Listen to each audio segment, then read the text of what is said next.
Yesterday, we discussed about the model of the atom. The model which was given by the Bohr model, you can say the first successful model, you can say, because that was having lesser drawbacks. Bohr said about the structure of an atom as it is said by the Rutherford, only he placed some additional lines that only those orbits are permitted which are having the angular momentum integral multiple of h upon 2 pi, as well as he fixed the position and told about that these circular paths in which the electron revolve around the nucleus, these are said to be the orbits, and these orbits are fixed orbits, and the momentum was linked to these fixed orbits. Remaining postulates, they were remained similar to the Rutherford model, but he said about these orbits, that was one part of success of his model. Again, the same was can be said as a drawback also, because Rutherford was having the failure that whenever a electron or whenever a charged body it is moving in a path, then it will lose energy, and if it loses energy, then its path will be shorter and shorter, and one time it will make a collision with the nucleus and the atom will collapse, but that doesn't happen. So that problem was fixed by the Bohr, and he said that these paths are not changeable, they are the fixed path, these are said to be the orbits. But relationship, Heisenberg uncertainty relationship is there that says that we are never sure about the position and the momentum of the particle. So there is nothing definite regarding the position and momentum of the particle. That is why that is the drawback as well as a part of success also. So circular orbitals are not flat, but they are in three-dimensional nature. It is not said by the Bohr. So that again comes the first drawback. Multi-electronic system cannot be explained with the help of the Bohr model. Hyperfine splitting, a case we discussed, that whenever in hydrogen spectra a line is seen with another microscope which is having the higher resolution power, then single line it splits into a multiple lines. That is termed as the hyperfine splitting of the spectra. So that cannot be explained with the help of the Bohr model. Another thing, G-Man effect and the Stark effect. What were those? If electric field is applied across the sample or magnetic field applied across a sample, then single line splits into multiple lines. So when electric field it is Stark effect, when magnetic field it is G-Man effect. So these two effects are not explainable with the help of the Bohr model. So that was the regarding Bohr model of an atom. Quantization concept it was given, that we have discussed that certain values are allowed and certain are allowed. So but he said that MBR, angular momentum, is integral multiple. So n can have value 0, 1, 2, 3, but it cannot have the fractional value 0.5 or 0.7 and so on. In quantum mechanics, this concept of matter waves comes, that is the dual nature of atom. Most of the phenomena which are linked with the electron, they can be explained with the help of a particle nature of the electron. But most of the phenomena, they are explainable with the help of considering electron as a wave. So it was said that matter is having dual nature, it is having wave nature as well as it is having particle nature. वैसे तो general sense में सोचना हो तो एक stone के साथ हम ये नहीं कह सकते हैं कि इसके साथ वेव रिलेटेड है, because stone is a matter और मैटर के साथ जो वेव को एसोसिएट करना बहुत मुश्किल की बात है. लेकिन जितना भी ये माइक्रोस्कोपिक वर्ड है, माइक्रोस्कोपिक वर्ड का मीनिंग है जहां इलेक्ट्रॉन, प्रोटॉन, न्यूट्रॉन की बात हो रही है, there may be a possibility that particular electron or proton or neutron that is behaving as a particle as well as it is behaving as a wave both way. So there are two names, remember them.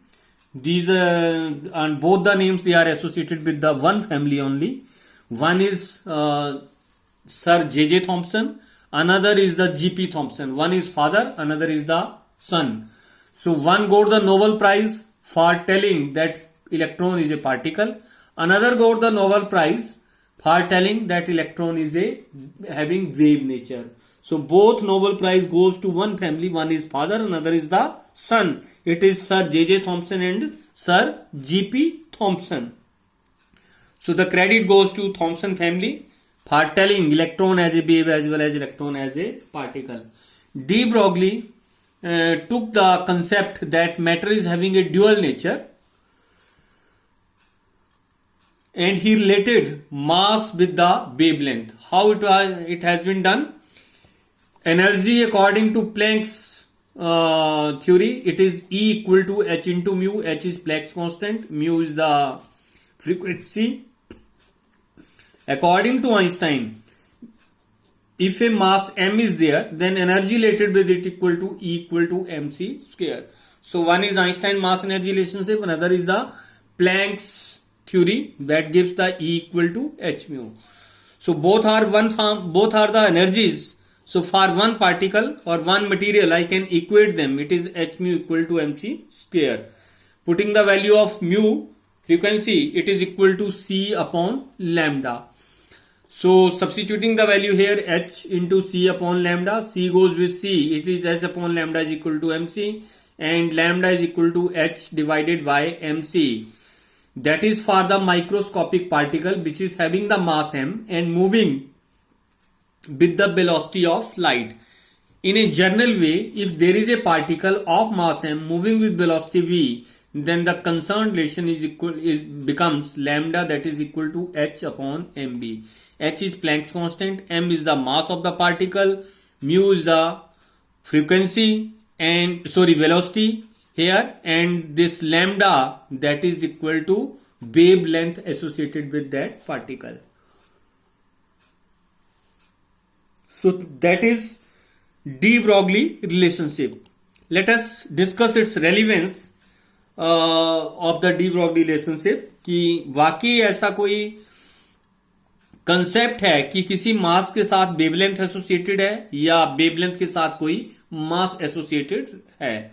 If we calculate that wavelength for a 1 kg particle, so I have taken a mass equal to 1 kg. Suppose it is moving with a speed of 40 meter per second. So that is substitution for mass. That is substitution for the velocity. So 40 meter per second and 1 kg. Putting the value of this Planck's constant, I ignore all the factors. These are 6.625, 1 into 40. But I see what is the order here, 10 raised to power minus 34. तो wavelength जो है वो 10 rest power minus 34 के around आ रही है. अब ये 10 rest power minus 34 कितना होता है? जब हम बात करते हैं बाहर बॉन्ड की, तो बॉन्ड जो वो पिकोमीटर में या आंगस्ट्रॉम में जो वो बात की जाती है, आंगस्ट्रॉम is 10 power minus 8, 10 power minus 10 के करीब आता है. जब न्यूक्लियर डायमेंशन की बात आती है तो फेम्टोमीटर की बात आती है. न्यूक्लियर डायमेंशन 10 पावर माइनस 15 की और 15, 17 इसके अराउंड बात आएगी. लेकिन 15 से आगे जब हम बहुत लेस है ये 10 पावर माइनस 34, तो 10 raised power 30 minus 34 is not having any real significance. So इतनी कम वेवलेंथ जो उसके साथ एसोसिएटेड है, इतनी छोटी वेवलेंथ, तो इस वेवलेंथ को कोई रेलिवेंस नहीं बैठता है 1 kg मास के साथ. लेकिन हम वेवलेंथ कैलकुलेट करें अगर इलेक्ट्रॉन के लिए, so here I am substituting for the various values for the electron. It is the h value as it is. Mass of the electron, it is 9.1 into 10 power minus 31, moving with the velocity of light. तो जब आप अगर cancellation करते हैं यहां पर, तो मैंने बाकी कांस्टेंट फैक्टर को इग्नोर कर दिया. I have taken what is the 10 raised power minus 6 factor. So here it is 10 power minus 6 factor comes. 10 raised power minus 6 जो माइक्रोमीटर तक बात आ रही है, तो माइक्रोमीटर जो है वो वेवलेंथ जो वो एग्जिस्ट करती है, उसका रियल सिग्निफिकेंस है. तो इसका मतलब है कि इलेक्ट्रॉन के साथ जो वेव है that is having some significance, but the wave associated with 1 kg mass, that is not having any significance. So de Broglie relationship or dual nature of the matter, it is nothing to do with the daily world, that world in which we live, but it is having its own significance in the microscopic world where we talk about the electron, proton or neutrons, or you can say subatomic particles. Experimental verifications are here. Some experimental verification for what? These experimental verifications were done after the giving the de Broglie relationship, that whether electron is a particle or it is just like a wave. So here the experimental verification, what are these? When electrons from a source, so this lines that is having an arrow, this means electrons from a source, they are moving towards some solid material which is shown here blue. When it is made to strike some metal, like nickel crystal here, so the electrons, they are striking the nickel crystal, then we are getting here diffraction pattern over the photographic plate, and in diffraction pattern concentric rings they were obtained. But is having this experimental setup, this line indicates passage for the electrons, means electrons, they are coming in this path, they are striking with the nickel crystal, and after striking we are getting the diffraction pattern over the photographic plate here. So that is the photographic plate, over that we are having the concentric rings. From these concentric rings we can measure the wavelength. तो यहां से जो है formulas हैं, formula की help से जो wavelength निकाली जा सकती है. The wavelength comes about 2.86 angstrom के करीब जो वेवलेंथ की वैल्यू यहां पर आती है.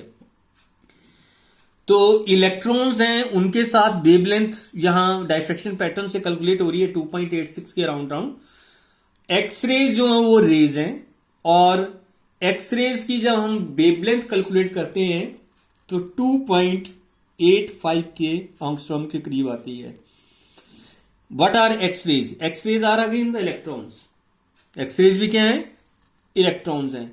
यहां क्या है? ये भी इलेक्ट्रॉन्स हैं. अगर एक में वेवलेंथ आपके पास 2.86 आ रही है, दूसरे में 2.85 आ रही है, they are in close agreements.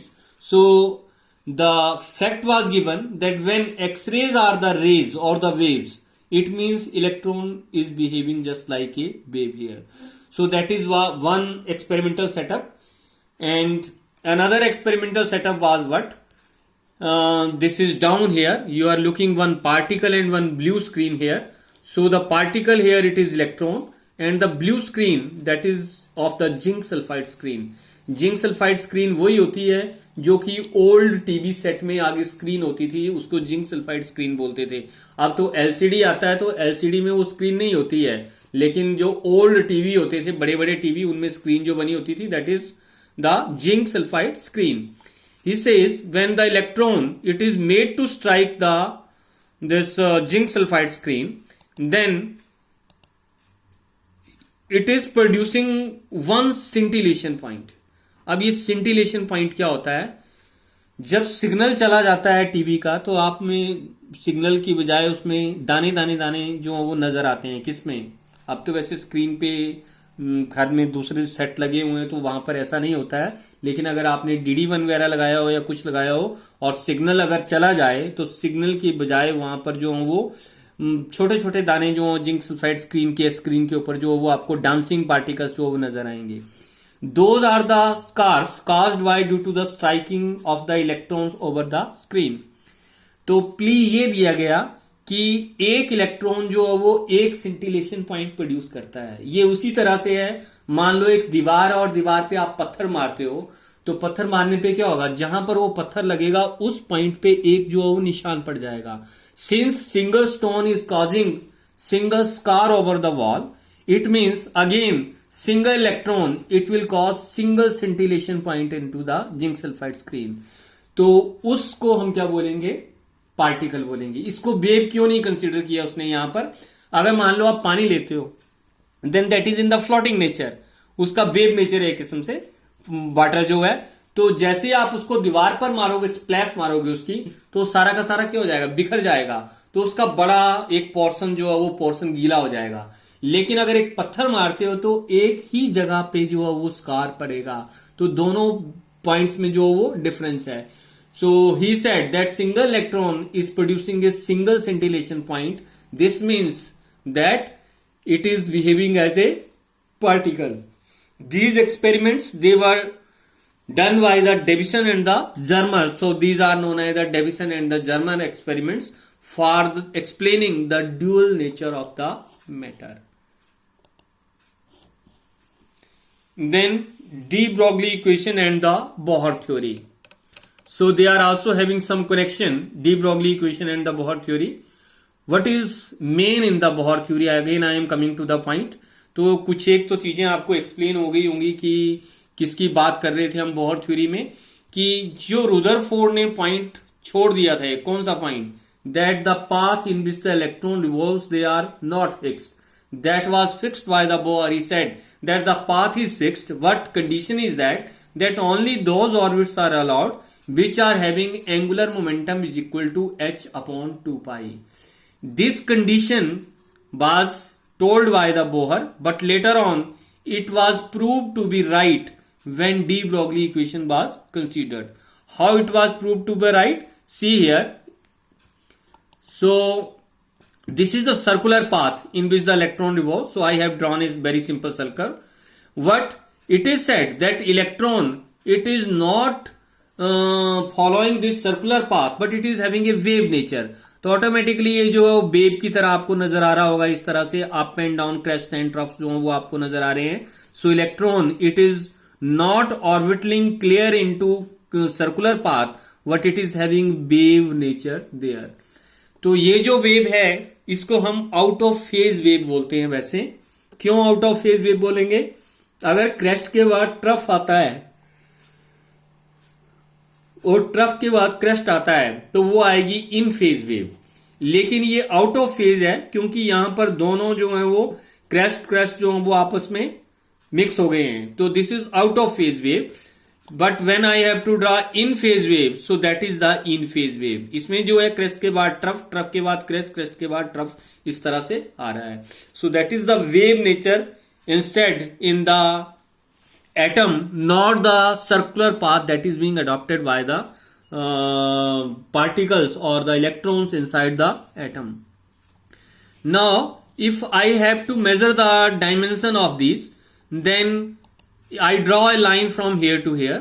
तो एक क्रेस्ट से दूसरे क्रेस्ट की स्टार्टिंग तक एक वेवलेंथ बन जाएगी. इसी तरह से अगले में यहां से यहां दूसरी वेवलेंथ, यहां से यहां थर्ड वेवलेंथ, इसी तरह से यहां से यहां तक फोर्थ वेवलेंथ, इसी तरह से यहां फिफ्थ वेवलेंथ, उसके बाद सिक्स्थ वेवलेंथ, उसके बाद सेवंथ वेवलेंथ, उसके बाद eighth wavelength. So the concept is of the wavelength is shown here below. ये देखो जरा यहां पर. तो एक क्रेस्ट से दूसरे क्रेस्ट की स्टार्टिंग तक जो स्ट्रेट लेंथ आती है उसको हम बोलते हैं wavelength. So that is the wavelength. So if I measure them, then how much they are? 1, 2, 3, 4, 5, 6, 7 and 8. So it is 8 times lambda that is coming for a circular path. ये lines मैंने दिखाने के लिए बड़ी दिखाई हुई हैं. जब इलेक्ट्रॉन की बात आएगी, electron is having the much more velocity as well as its frequency is much more higher. Wavelength is very very small. तो यहां तो मैंने ऑक्टागन दिखा दिया 8 साइड हैं जिसकी, उसके हिसाब से जो क्या बन गया ये ऑक्टागन. लेकिन वहां पर आपके पास साइड्स जो वो 8 नहीं, there are multiple sides will be there. वो इतनी छोटी होंगी वो साइड्स, साइड उसकी, कि वो बिल्कुल जो सर्कल की लाइन है उस सर्कल की लाइन के साथ जो वो मैच कर जाएंगी. So for that I am writing here, यहां 8 टाइम्स लैम्डा आ रहा है मैंने. 1, 2, 3, 4, 5, 6, 7, 8 जितनी 8 लाइनें मेरे से ड्रा हुई हैं. तो so 8 into lambda it is nearly equal to the circumference of the circle. So n lambda is equal to 2πr. तो मुझे नहीं मालूम कि वहां 8 होगा, 10 होगा, 20 होगा, 100 होगा, 1000 होगा. इसलिए मैंने क्या लिखा यहां पर? n into lambda that is equal to 2πr. Substituting the value of the lambda according to the de Broglie, it is h upon mb. So n into h upon mb that is equal to 2πr. And if you rearrange it, then very simply you will get mbr is equal to nh upon 2 pi. So there is a relationship between the de Broglie equation as well as the Bohr theory, and it is somewhat, or you can say was successful model that was given by the Bohr. Remaining topic we will discuss next time.